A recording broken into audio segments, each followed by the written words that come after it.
Bonjour à tous. Aujourd'hui, je vais vous parler du publipostage et particulièrement le publipostage sous Word. Alors, qu'est-ce que le publipostage? Le publipostage, en fait, c'est un procédé qui consiste en fait à envoyer en nombre un document qui sera personnalisé. Si par exemple vous avez une liste de 100 clients, vous pourrez envoyer à ces 100 clients un document similaire mais personnalisé. C'est-à-dire que si ce document s'adresse à une femme, il sera écrit madame. Si ce document s'adresse à un homme, il sera écrit monsieur.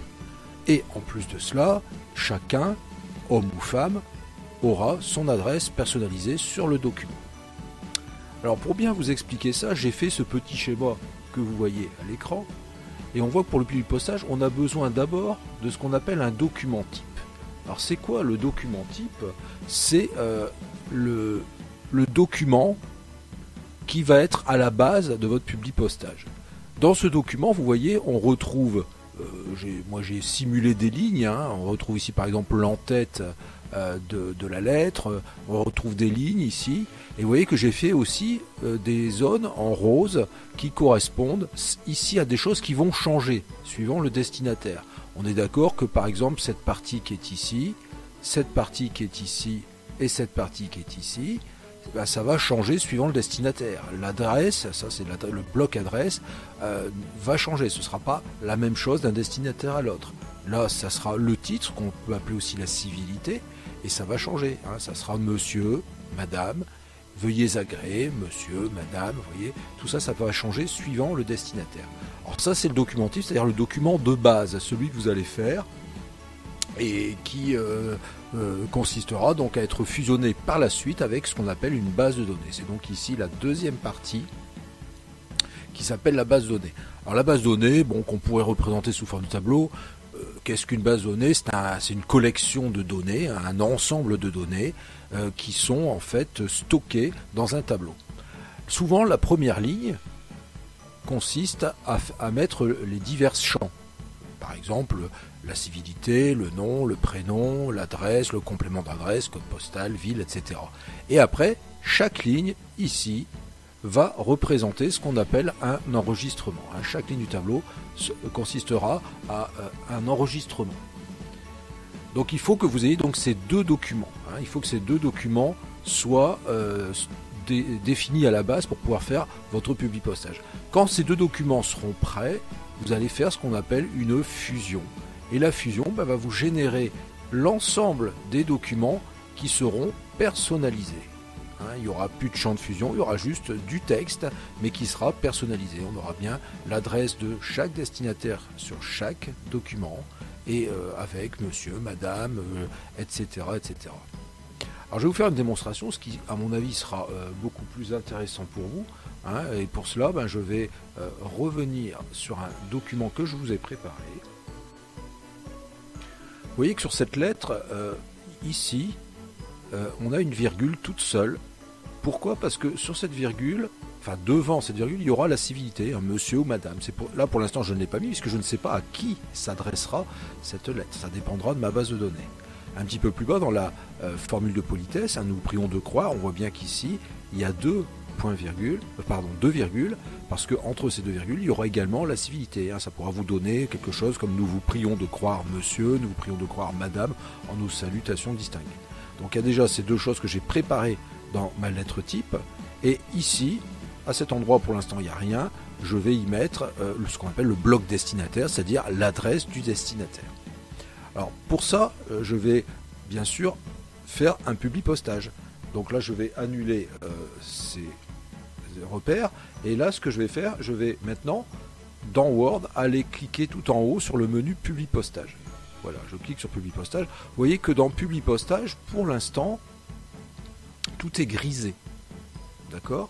Tout est grisé. Pourquoi? Parce que pour l'instant, je n'ai pas encore connecté cette lettre à une base de données. Alors, je vais partir d'une première hypothèse, c'est que ma base de données, pour l'instant, n'existe pas. Alors, bien sûr, il y a le deuxième cas de figure où la base de données existe déjà. Pour l'instant, ma base de données n'existe pas, j'ai envie de faire une petite base de données. Alors, comment ça va se passer? Eh bien, je vais aller ici dans publipostage, ici, Je vais d'ailleurs vous l'indiquer plus clairement. On a ici sélection des destinataires. D'accord? Donc dans sélection des destinataires, je vais donc cliquer ici, voilà, et je vais faire ici entrer une nouvelle liste. Et vous voyez qu'ici j'obtiens une petite fenêtre qui va, je peux l'agrandir d'ailleurs en mettant sur un angle ou sur un côté, voilà. Et on voit qu'ici il y a déjà une espèce de tableau avec déjà des champs qui sont prévus. Ça va de civilité, on voit bien, et jusqu'à adresse de courrier. Vous voyez que c'est comme dans un tableau classique, il suffit de se mettre entre deux colonnes pour élargir ces dites colonnes. Alors moi je ne vais pas avoir besoin de tous ces champs, d'ailleurs à la limite ils m'encombrent un peu, j'ai besoin que de certains champs. Donc si j'ai besoin que de certains champs, qu'est-ce que je vais faire? Je vais aller en bas cliquer sur le bouton personnaliser les colonnes, ici. Et donc je clique dessus et vous voyez qu'ici j'ai donc ma liste des champs, c'est-à-dire ceux qu'on retrouve ici en haut. Et je vais commencer à faire un peu du tri. Donc le nom de la société, dans mon exemple, dans ma démonstration, je n'en ai pas besoin, donc je vais le supprimer. Adresse signe 1, adresse signe 2, bon en fait c'est l'adresse principale et le complément d'adresse, donc on peut le laisser éventuellement comme ça. La ville, j'en ai besoin. Le département, j'en ai pas trop besoin, je vais le supprimer. Le code postal, j'en ai besoin. Le pays, dans ma démonstration, j'en ai pas besoin. Le téléphone personnel, j'en ai pas besoin. Le téléphone professionnel, j'en ai pas besoin. L'adresse de courrier, c'est l'adresse de courrier électronique, c'est-à-dire le mail. Bon, dans ma démonstration d'aujourd'hui, je vais pas l'utiliser, donc je vais le supprimer. Voilà. Maintenant, je vais faire OK. Alors, vous voyez qu'ici, dans la liste, je sais pas, ils mettent systématiquement le code postal après la ville. Nous, pour la saisie, on préfère que ce soit avant. Bon, ça changera rien. Si vous le laissez dans ce ordre-là, ça changera rien dans la façon dont vous allez l'utiliser. Mais par contre, le code postal, j'ai envie de le mettre avant la ville. Donc, je le sélectionne. D'ailleurs, il est déjà sélectionné. Et là, je vais aller cliquer ici sur monter. Ça va le monter d'un niveau. Voilà, comme ça, dans la liste pour la saisie tout à l'heure, ça sera bien plus pratique. Maintenant, je vais faire OK. Voilà. Vous voyez que là, j'ai drôlement réduit mes colonnes, ce qui me permet même, pourquoi pas, d'élargir les colonnes pour les voir un peu mieux au niveau de la saisie, ce sera bien plus pratique. Voilà, c'est ce que je suis en train de faire, vous voyez, je suis en train d'élargir tout ça. Alors moi, je ne vais pas faire un gros publipostage, mais je vais vous montrer qu'il suffit de cliquer sur la première cellule ici pour commencer à saisir. Donc par exemple, je vais écrire ici, Monsieur Bernard Dupont. Alors on va mettre par exemple 5 rue des Vignes. Ah, pardon, excusez-moi, je le refais. 5, donc rue des Vignes. Alors, on va mettre de complément d'adresse, on va mettre un code postal, par exemple 16 000 Angoulême, voilà. Alors là, pour passer à la ligne suivante, il ne faut pas faire entrer, parce que l'entrée va consister à faire un OK, c'est-à-dire que vous terminez votre saisie. Donc là, il faut penser à faire tabulation clavier. C'est la touche avec les doubles flèches au-dessus du verrouillage majuscule à gauche de votre clavier. Voilà, et on passe automatiquement comme ça à une nouvelle ligne. Et là, je vais mettre par exemple Madame Francine Durand. On va mettre 4 rue des Lilas. Là, on va mettre un truc, on va mettre bâtiment B par exemple. On va mettre ici 75 000 Paris. Tout ça, ce sont des exemples. Voilà. Tabulation. Et puis on va mettre encore un monsieur. Voilà, on va mettre Raymond. L'évêque. On va mettre 15 avenue des Ponts. On va mettre encore un petit Paris. Plus facile. Paris, pardon, tabulation, puis on va terminer avec une dame encore, Madame, et là on va mettre Ginette et Robert, voilà, et là on va mettre 13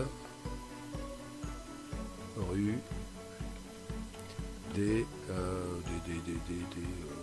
Lauriers, voilà, hop, je vais pas mettre d'adresse signe 2 et je vais mettre 16 000 encore Angoulême.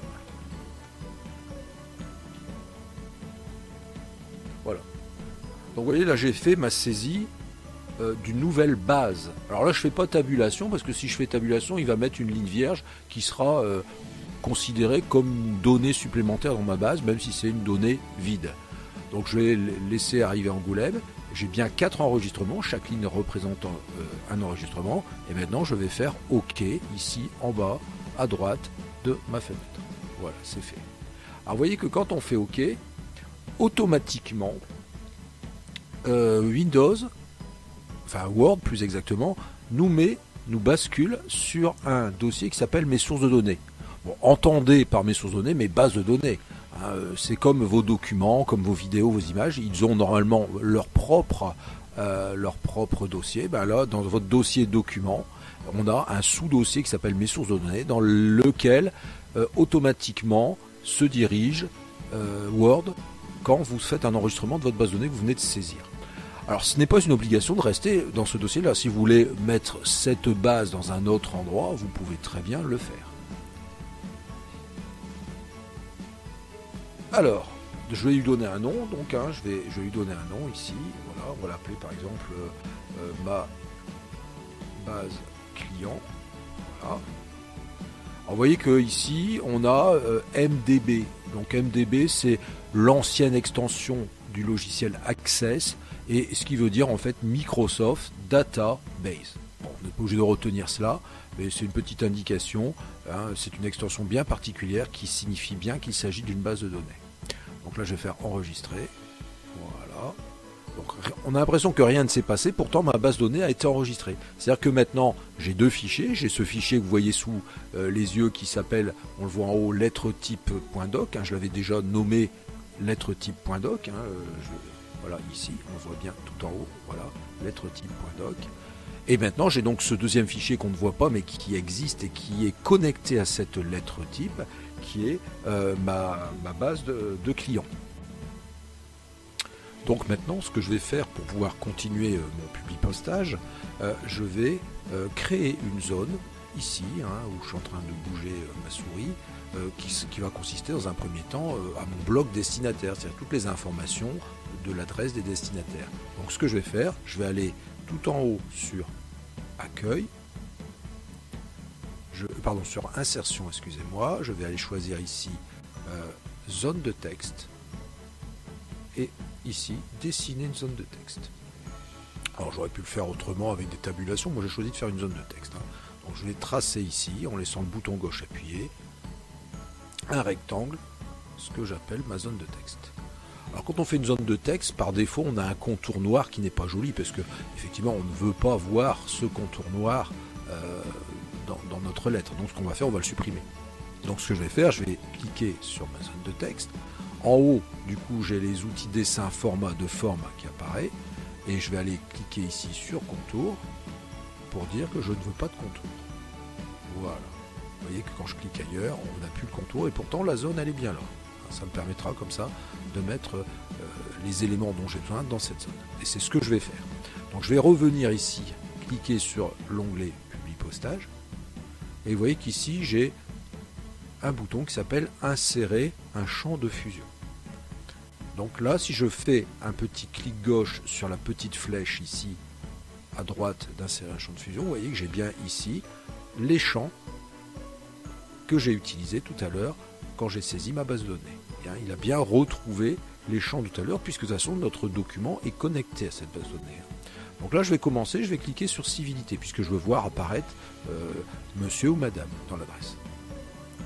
Alors vous voyez que là il est écrit civilité entre guillemets. Alors ça, quand c'est entre guillemets comme ça, c'est le code de Word pour nous dire qu'il s'agit d'un champ. Un champ, c'est-à-dire que c'est une variable qui sera remplacée différemment selon les enregistrements. Donc là, pour l'instant, je vais laisser ça comme ça, il n'y a pas de problème. Je vais faire un espace, parce que je ne veux pas que monsieur Bernard Dupont soit collé. Donc je vais faire un espace, voilà, je viens de faire ici un petit espace. Maintenant, je vais revenir sur insérer un champ de fusion. Cette fois-ci, je vais prendre le prénom. Encore un espace sur la barre d'espacement. Je reviens ici, le nom. Je vais passer à la ligne avec la touche entrée du clavier. Donc je vais faire insérer l'adresse ligne 1. Voilà. S'il y a un complément d'adresse, je passe à la ligne, et bien je vais insérer l'adresse ligne 2. Alors, ne vous inquiétez pas, s'il n'y a pas de complément d'adresse, Word va se charger de resserrer automatiquement les lignes. Donc, je vais faire Entrée, je vais faire insérer maintenant le code postal, avec un petit espace pour le faire suivre par le champ ville. Voilà, vous voyez que j'ai préparé ici donc ma zone de texte que je peux bien sûr remodifier un petit peu au niveau de sa dimension en cliquant sur les petits cercles. D'ailleurs, vous pouvez très bien également changer, il suffit de cliquer sur le bord de la zone de texte, en allant sur Accueil, vous pouvez très bien dire je le veux un petit peu plus grand. Vous voyez, là j'ai augmenté la taille, je suis passé à 14, ce qui est peut-être un peu gros, d'ailleurs je vais le mettre ici, vous le voyez, à 13. Voilà, et je le valide avec la touche Entrée. Voilà, ça me paraît pas mal, on va le laisser comme ça. Alors, j'ai pas fini parce que maintenant, la petite virgule qu'on avait tout à l'heure, je vous rappelle que ici j'avais préparé une petite virgule, et bien cette petite virgule, je vais maintenant me mettre devant, voilà, devant cette virgule, pour insérer, donc je reviens sur Publipostage en haut, insérer à de nouveau la civilité. Voilà, comme ça il sera écrit par exemple monsieur, virgule, ou madame, virgule. Je descends en bas, vous voyez que j'avais déjà mis ici la civilité, je l'avais déjà fait. Je m'en étais d'ailleurs pas rendu compte, mais bon, c'est fait. On a la civilité qui est déjà mise ici et qui est bien placée. Alors peut-être qu'il y a juste un espace ici qu'il faut supprimer.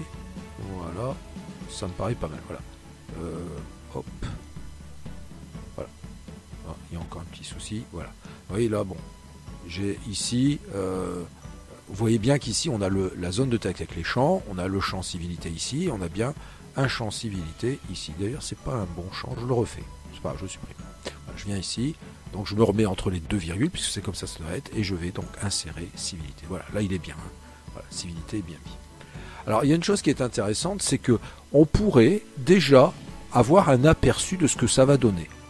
Et pour ça, vous avez en haut, dans le ruban Publipostage, la possibilité de cliquer sur Aperçu des résultats. C'est ce que je vais faire tout de suite, je vais cliquer sur Aperçu des résultats. Alors, je clique là-dessus, hop, vous voyez, regardez, voilà, donc on a Monsieur Bernard Dupont, 5 rue des Vignes, 16 000 Angoulême. On voit bien qu'ici, on a Monsieur, et on a bien, nous vous prions de croire Monsieur, nos salutations distinguées. On peut même faire, se balader un peu dans notre base de données. Vous voyez, pour l'instant, je suis sur l'enregistrement numéro 1, on le voit ici. Je peux très bien lui demander de passer à l'enregistrement numéro 2. Donc pour ça, eh bien, je vais cliquer sur la petite flèche ici à droite. Voilà, vous voyez, hop, et on a bien ici maintenant Madame Francine Durand, 4 rue des Lilas, bâtiment B, 75 000 Paris, etc. Et puis je peux continuer, vous voyez. On voit bien que les civilités changent en fonction de chaque enregistrement. Alors ce que je vous conseille là, c'est de pas rester comme ça. L'aperçu résultat, c'est juste pour avoir un aperçu, comme son nom l'indique. Donc moi, je vais recliquer sur le bouton aperçu résultat pour revenir dans le mode édition. N'oublions pas que cette lettre, c'est la lettre type. Donc il faut penser à l'enregistrer. C'est le document le plus important quand on fait du Publipostage. Donc là, ce que je vais faire, je vais aller enregistrer ce document. Comme il a déjà été enregistré, je vais juste cliquer sur la petite disquette en haut à gauche. Voilà, c'est fait. Donc maintenant, ce que je vais faire, je vais lancer mon Publipostage, parce que pour l'instant, je n'ai fait qu'un aperçu des résultats. Donc maintenant, ce que je veux, c'est avoir un document avec toutes les lettres personnalisées qui sont les unes derrière les autres. Donc ce que je vais faire, je vais aller cliquer sur le bouton ici, terminer et fusionner, qui va me permettre ici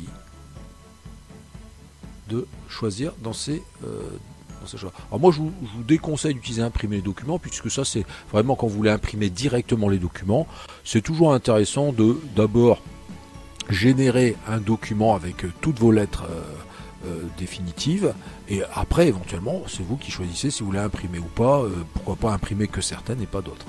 Donc là je vais cliquer sur modifier les documents individuels, voilà, donc j'ai cette petite fenêtre qui apparaît où j'ai la possibilité de fusionner les enregistrements. Donc là moi je vais faire tous, il n'y en a que 4 dans ma base, rappelez-vous, mais s'il y en avait 1500 enregistrements, si je fais tous, il y a 1500 lettres qui vont être générées. Donc là je vais faire OK, voilà, et voilà, vous voyez qu'ici maintenant j'ai effectivement toutes mes lettres qui ont été générées. J'ai je ne suis plus dans mon document type. D'ailleurs, ça se voit tout en haut. Hein. On est maintenant sur les lettres 1. C'est le nom que donne par défaut Word à un document qui est fusionné. Hein. Voilà. Et on a bien ici, si vous regardez bien, les lettres qui sont bien personnalisées. On voit bien que chaque lettre ici est... alors je ne peux pas vous montrer comme ça, mais on voit bien que chaque lettre ici est personnalisée. Si je descends un petit peu plus bas, on voit bien qu'ici c'est pareil. Monsieur Raymond Lévesque, Madame Ginette Robert. Et on voit bien que quand c'est monsieur dans la lettre, on retrouve le monsieur. Et quand c'est des dames, des femmes, on voit bien que c'est Madame qui revient dans les lettres. Voilà. Alors là, du coup, on est d'accord, j'ai généré un document fusionné. C'est-à-dire que tout ça, c'est devenu du texte. On n'est plus sur des champs. Hein. D'ailleurs, si je retourne maintenant sur Publipostage, tout est de nouveau grisé parce que je ne suis pas sur le document type. Toutes les modifications de Publipostage ne pourront se faire que sur le document type. Et heureusement, ce document type, je l'ai enregistré. D'ailleurs, si je ferme maintenant ce document que je viens de générer, qui s'appelle lettre 1, si je ne l'enregistre pas de souci. Le document type, il est toujours là, je l'ai enregistré. Donc, il me suffit de régénérer en cliquant sur Terminer fusionner, la même chose que tout à l'heure. Et je vais avoir de nouveau un document type. Alors cette fois-ci, c'est lettre 2, puisque lettre 1 avait déjà été attribuée à une autre fusion. Mais le résultat est forcément le même. À vous, après, d'enregistrer ou de ne pas enregistrer. Ça, c'est vous qui voyez ce document.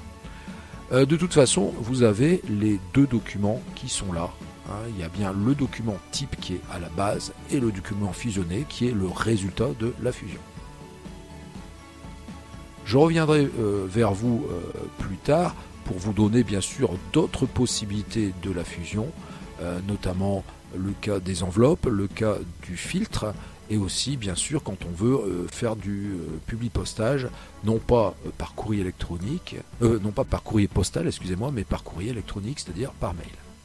Voilà, je vous dis à bientôt et j'espère que ce tuto vous aura servi et que du coup vous comprenez un peu mieux ce qu'est à la base le publipostage. Au revoir, à bientôt.